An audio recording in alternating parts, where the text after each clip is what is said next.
अब तक देह और देही का जो प्रकरण चल रहा था उसका आगे के श्लोक में उपसंहार करते हैं। हे अर्जुन, हे अर्जुन, सबके देह में ये देह ही नित्य ही अवध्य है। इसीलिए संपूर्ण प्राणियों के लिए अर्थात किसी भी प्राणी के लिए तुम्हें शोक नहीं करना चाहिए। मनुष्य, देवता, पशु, पक्षी, कीट, पतंग आदि स्थावर जंगम संपूर्ण प्राणियों के शरीरों में ये देह ही नित्य अवध्य अर्थात अविनाशी है। अवध्य शब्द के दो अर्थ होते हैं, इसका वध नहीं करना चाहिए और इसका वध हो ही नहीं सकता। जैसे गाय अवध्य है अर्थात कभी किसी भी अवस्था में गाय को नहीं मारना चाहिए, क्योंकि गाय को मारने में बड़ा भारी दोष है, पाप है। परंतु देही के विषय में देही का वध नहीं करना चाहिए, ऐसी बात नहीं है। प्रत्युक्त इस देही का वध, नाश कभी किसी भी तरह से हो ही नहीं सकता और कोई कर भी नहीं सकता। इसलिए तुम्हें किसी भी प्राणी के लिए शोक नहीं करना चाहिए, क्योंकि इस देही का विनाश कभी हो ही नहीं सकता और विनाशी देह क्षण मात्र भी स्थिर नहीं रहता।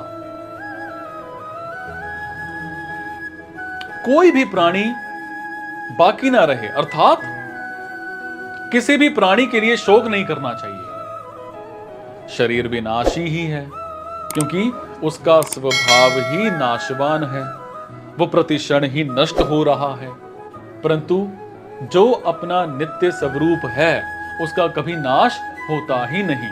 अगर इस वास्तविकता को जान लिया जाए तो फिर शोक होना संभव ही नहीं है। यहां 11वें श्लोक से 30वें श्लोक तक का जो प्रकरण है यह विशेष रूप से देही, देह, नित्य, अनित्य, सत्य, असत्य, अविनाशी, विनाशी, इन दोनों के विवेक के लिए अर्थात इन दोनों को अलग अलग बताने के लिए ही है। कारण कि जब तक देही अलग है और देह अलग है, ये विवेक नहीं होगा, तब तक कर्मयोग, ज्ञान योग, भक्ति योग आदि कोई सा भी योग अनुष्ठान में नहीं आएगा। और इतना ही नहीं, स्वर्ग आदि लोकों की प्राप्ति के लिए भी देह ही देह के भेद को समझना आवश्यक है। कारण कि देह से अलग देह ही ना हो तो देह के मरने पर स्वर्ग कौन जाएगा। अतः जितने भी आस्तिक दार्शनिक हैं वो चाहे अद्वैतवादी हों चाहे द्वैतवादी हों, किसी भी मत के क्यों ना हो, सभी शरीरी शरीर के भेद को मानते ही हैं। यहां भगवान इसी भेद को स्पष्ट करना चाहते हैं और इस प्रकरण में भगवान ने जो बात कही है वो प्रायः संपूर्ण मनुष्यों के अनुभव की बात है। जैसे देह बदलता है और देही नहीं बदलता, अगर ये देही बदलता तो देह के बदलने को कौन जानता। पहले बाल्यावस्था थी, फिर जवानी आई, फिर कभी बीमारी आई, कभी बीमारी चली गई और इस तरह अवस्थाएं तो बदलती रहती हैं, पर इन सभी अवस्थाओं को जानने वाला देही वही रहता है। अतः बदलने वाला और ना बदलने वाला ये दोनों कभी एक नहीं हो सकते, इसका सबको प्रत्यक्ष अनुभव है। इसीलिए भगवान ने इस प्रकरण में आत्मा, अनात्मा, ब्रह्म, जीव, प्रकृति, पुरुष, जड़, चेतन, माया, अविद्या आदि दार्शनिक शब्दों का प्रयोग नहीं किया है। कारण कि लोगों ने दार्शनिक बातें सिर्फ सीखने के लिए मान रखी हैं, उन बातों को केवल पढ़ाई का विषय मान रखा है। इसको दृष्टि में रखकर भगवान ने इस प्रकरण में दार्शनिक, जो भी दार्शनिक आप लगा लो बातें हैं, उन शब्दों का प्रयोग ना करके देह, देही, शरीर, शरीरी, असत्य, सत्य, अविनाशी, विनाशी शब्दों का ही प्रयोग किया है। जो इन दोनों के भेद को ठीक ठीक जान लेता है उसको कभी कभी किंचन मात्र भी शोक नहीं हो सकता। जो केवल दार्शनिक बातें दार्शनिक बातें जो होती हैं वो सीख लेते हैं, उनका शोक दूर नहीं होता। एक छहों दर्शनों की पढ़ाई करना होता है और एक अनुभव करना होता है। ये दोनों बातें अलग अलग हैं और इनमें बड़ा भारी अंतर भी है। पढ़ाई में ब्रह्म, ईश्वर, जीव, प्रकृति और संसार, ये सभी ज्ञान के विषय होते हैं। अर्थात पढ़ाई करने वाला तो ज्ञाता होता है और ब्रह्म, ईश्वर आदि इंद्रियों और अंतःकरण के विषय होते हैं। पढ़ाई करने वाला तो जानकारी बढ़ाना चाहता है, विद्या का संग्रह करना चाहता है, पर जो साधक मुमुक्षु, जिज्ञासु और भक्त होता है वो अनुभव करना चाहते हैं, अर्थात प्रकृति और संसार से संबंध विच्छेद करके और अपने आप को जानकर ब्रह्म के साथ अभिन्नता का अनुभव करना चाहता है, ईश्वर के शरण होना चाहता है। भगवान ने 11वें से 30वें श्लोक तक देही के विवेक का वर्णन किया है और इस प्रकरण में भगवान ने ब्रह्म, जीव, प्रकृति, परुष, जड़, चेतन, माया, अविद्या, आत्मा, अनात्मा आदि किसी दार्शनिक शब्द का प्रयोग नहीं किया है। इसका कारण यह है कि भगवान इसको पढ़ाई का अर्थात सीखने का विषय ना बनाकर अनुभव का विषय बनाना चाहते हैं और ये सिद्ध करना चाहते हैं कि देही के अलगाव का अनुभव मनुष्य मात्र कर सकता है। इसमें कोई पढ़ाई करने की, अधिकारी बनने की जरूरत नहीं है। सत्य असत्य का विवेक मनुष्य अगर अपने शरीर पर करता है तो वो साधक होता है और संसार पर करता है तो विद्वान होता है। अपने को अलग रखते हुए संसार में सत्य असत्य का विवेक करने से मनुष्य ज्ञानी तो बन जाता है पर उसको अनुभव नहीं हो सकता, नहीं हो सकता।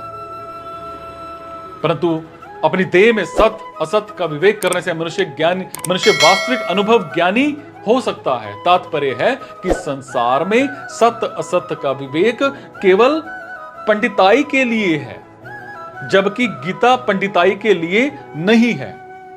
इसीलिए भगवान ने दार्शनिक शब्दों का प्रयोग ना करके देह, देही, शरीर, शरीरी इन जैसे सामान्य शब्दों का प्रयोग किया है।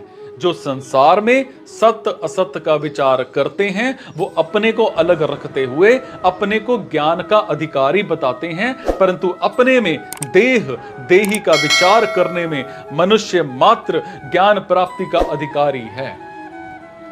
अनुभव करने के लिए देही का विवेचन उपयोगी है और सीखने के लिए तत्व का विवेचन जो है वो उपयोगी है। इसीलिए साधक अनुभव करना चाहता है तो सबसे पहले उसको शरीर से अपने अलगाव का अनुभव करना चाहिए कि शरीर शरीरी के संबंध से रहित है और शरीरी शरीर के संबंध से रहित है, अर्थात मैं शरीर नहीं हूं। उसने जितनी सच्चाई से, दृढ़ता से, विश्वास से और निसंदेहता से शरीर की सत्ता महत्वता मानी है, उतनी ही सच्चाई से, दृढ़ता से, विश्वास से और निसंदेहता से स्वयं स्वरूप की सत्ता महत्वता मान लें और अनुभव कर लें। शरीर केवल कर्म करने का साधन है और कर्म केवल संसार के लिए ही होता है। जैसे कोई लेखक जब लिखने बैठता है तब वो लेखनी को ग्रहण करता है और जब लिखना बंद करता है तब लेखनी को यथास्थान रख देता है। ऐसे ही साधक को कर्म करते समय शरीर को स्वीकार करना चाहिए और कर्म समाप्त होते ही शरीर को ज्यों का त्यों रख देना चाहिए, उससे असंग हो जाना चाहिए। कारण कि अगर हम कुछ भी ना करें तो शरीर की क्या जरूरत है। साधक के लिए खास बात है जाने हुए असत्य का त्याग। साधक जिसको असत्य जानता है उसका वो त्याग कर दे तो उसका साधक सहज सुगम हो जाएगा और जल्दी सिद्ध हो जाएगा। साधक की अपने साध्य में जो प्रियता है वही साधन कहलाती है और वो प्रियता किसी वस्तु, व्यक्ति योग्यता, सामर्थ्य आदि के द्वारा अथवा किसी अभ्यास के द्वारा प्राप्त नहीं होती। प्रत्युक्त साध्य में अपनापन होने से प्राप्त होती है। अब साधक जिसको अपना मान लेता है उसमें उसकी प्रियता स्वीयता हो जाती है, परंतु वास्तविक अपनापन उस वस्तु से होता है जिसमें ये चार बातें हों। नंबर एक, जिससे हमारी सधम्रता अर्थात स्वरूपगत एकता हो। नंबर दो, जिसके साथ हमारा संबंध नित्य रहने वाला हो। नंबर तीन, जिससे हम कभी कुछ ना चाहें। नंबर चार, हमारे पास जो कुछ है वो सब जिसको समर्पित कर दें। ये चारों बातें भगवान में ही लग सकती हैं। कारण कि शरीर और संसार से हमारा संबंध नित्य रहने वाला नहीं है और उनसे हमारी स्वरूपगत एकता भी नहीं है। प्रतिक्षण बदलने वाले के साथ कभी भी मतलब ये लगा लो कि ना बदलने वाले की एकता कैसे हो सकती है।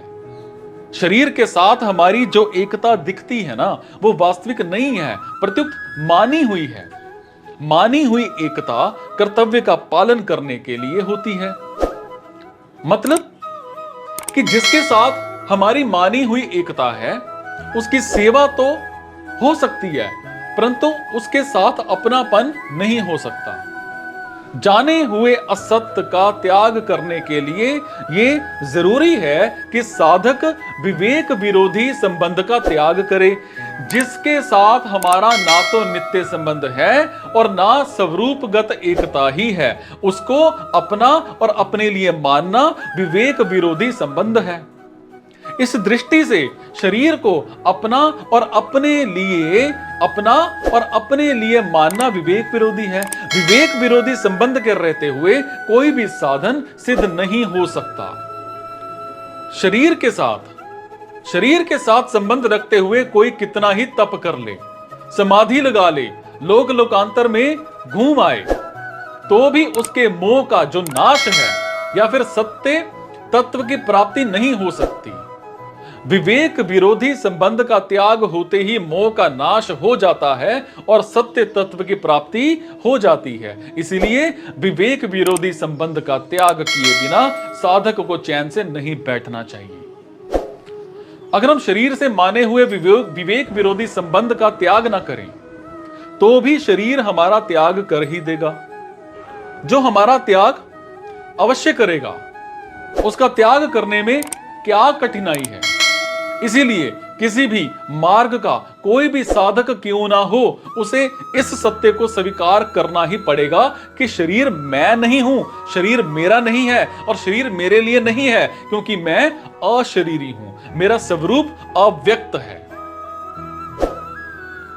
जब तक साधक का शरीर के साथ मैं या मेरेपन का संबंध रहता है, तब तक साधन करते हुए भी सिद्धि नहीं होती और वो शुभ कर्मों से, सार्थक चिंतन से और स्थिति की आसक्ति से बंधा रहता है। वो यज्ञ, तप, दान आदि बड़े बड़े शुभ कर्म करे, आत्मा का अथवा परमात्मा का चिंतन करे अथवा समाधि में भी स्थित हो जाए, तो भी उसका बंधन सर्वथा मिटता नहीं। कारण कि शरीर के साथ संबंध मानना ही मूल बंधन है, मूल दोष है, जिससे संपूर्ण दोषों की उत्पत्ति होती है।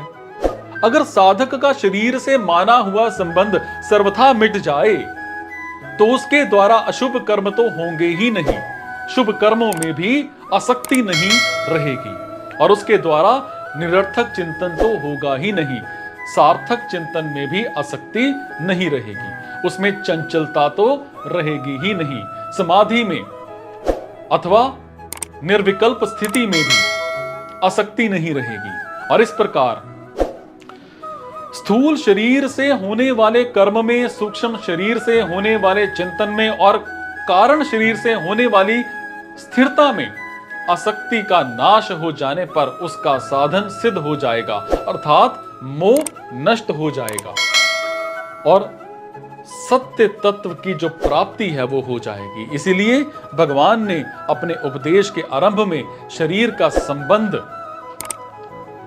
सर्वथा मिटाने के लिए शरीर शरीरी के विवेक का वर्णन किया है।